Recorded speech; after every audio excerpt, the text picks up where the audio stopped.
السلام علیکم ورحمۃ اللہ وبرکاتہ۔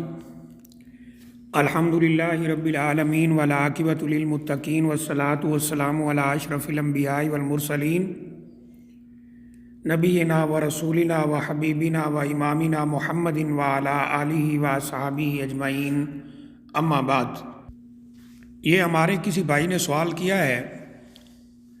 کہ کیا کوئی عورت اگر سید خاندان سے تعلق رکھتی ہو تو اس کی شادی کسی ایسے خاندان میں کی جا سکتی ہے جو سید نہ ہو، یا اسی طرح کوئی لڑکا سید ہو تو اس کی شادی کسی ایسے خاندان میں ہو سکتی ہے جو سید نہ ہو؟ اس کے بارے میں بتایا جائے۔ دیکھیں، اللہ تعالیٰ نے قرآن مجید کے اندر سورہ حجرات میں اس بات کو بیان فرمایا۔ اللہ تعالیٰ فرماتے ہیں اعوذ باللہ من الشیطان الرجیم،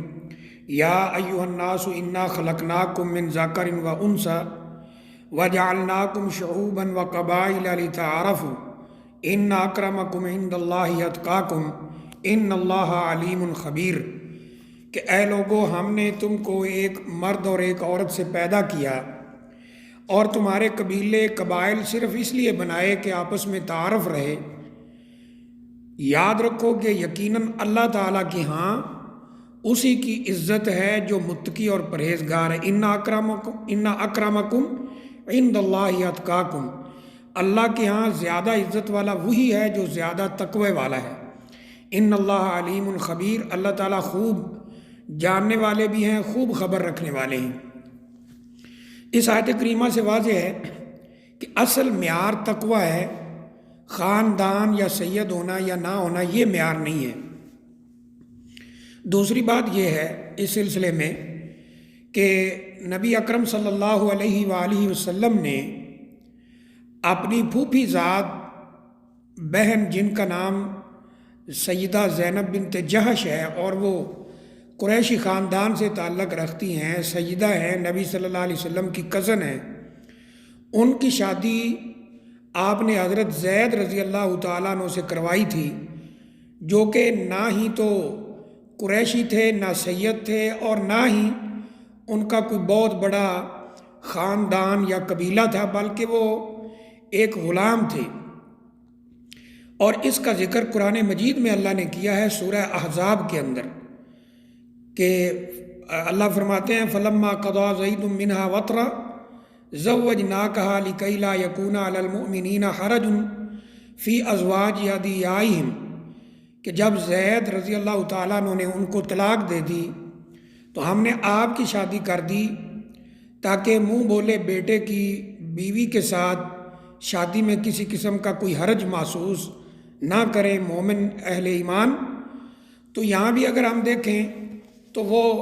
یعنی سیدہ زینب رضی اللہ تعالیٰ عنہ وہ سیدہ ہیں، یعنی قریشیہ ہیں، اور نبی اکرم صلی اللہ علیہ وآلہ وسلم کے خاندان سے تعلق رکھتی ہیں۔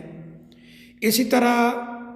جو ان کے بیٹے ہیں، یعنی حضرت اسامہ، حضرت زید رضی اللہ تعالیٰ عنہ کے بیٹے، ان کی شادی بھی قریشی خاندان کی عورت سے ہوئی ہے، اور اس کا ذکر تاریخ میں سیرت صحابہ کے اندر ملتا ہے۔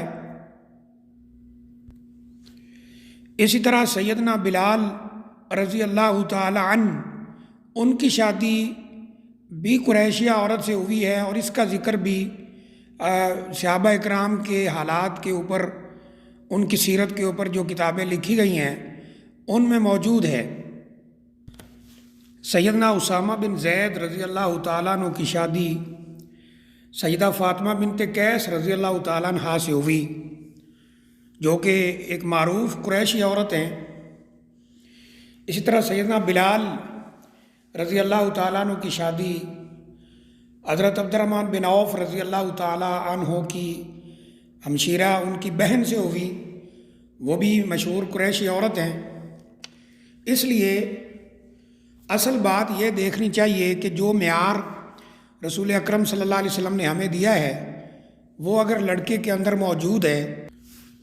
یا پھر لڑکی کے اندر موجود ہے تو وہاں شادی کر لینی چاہیے، جیسا کہ نبی صلی اللہ علیہ وسلم نے لڑکی کے متعلق، عورت کے متعلق یہ فرمایا تھا کہ تزوجت المرأۃ لاربع، عورت سے لوگ 4 چیزوں کی وجہ سے شادی کرتے ہیں، لحسنھا ولمالھا ولحسبھا ولدینھا۔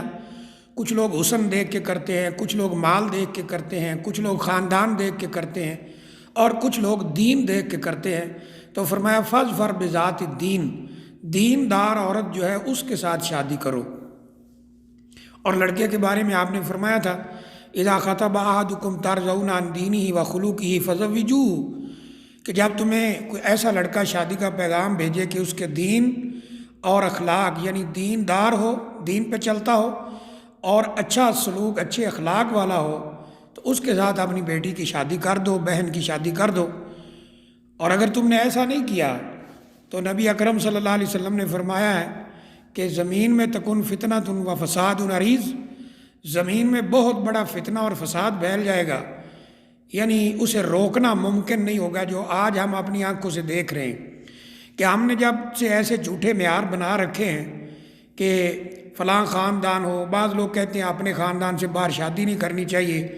بعض کہتے ہیں یہ سید ہے تو غیر سید میں شادی نہیں ہو سکتی، بعض یہ کہتے ہیں یہ غریب ہے تو امیر سے شادی نہیں ہو سکتی، امیر ہے تو غریب سے نہیں ہو سکتی، اور اس طرح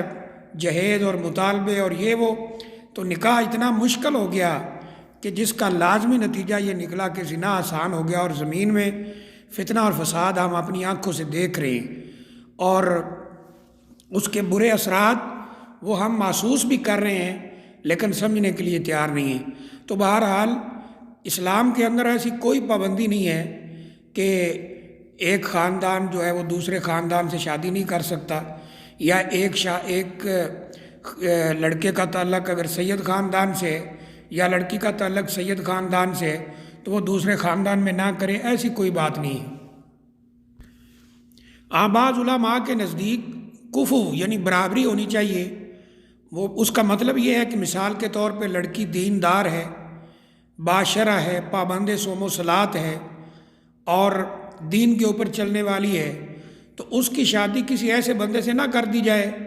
کہ جو یعنی بالکل بے دین ہو، شراب نوش ہو اور اس طرح کا بندہ ہو۔ یہی حال اگر لڑکا دیندار ہے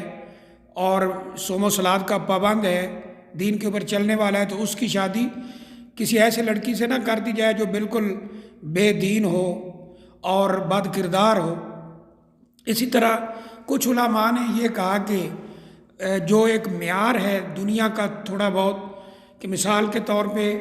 ایک لڑکی جس نے اپنی زندگی عیش و آرام میں گزاری ہے، وہ بہت سہولیات میں، پیسے میں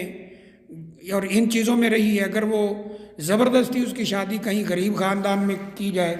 تو وہ خود بھی پریشان ہوگی، ان کو بھی پریشان کرے گی۔ ان چیزوں کا تھوڑا خیال رکھنا ہوگا، لیکن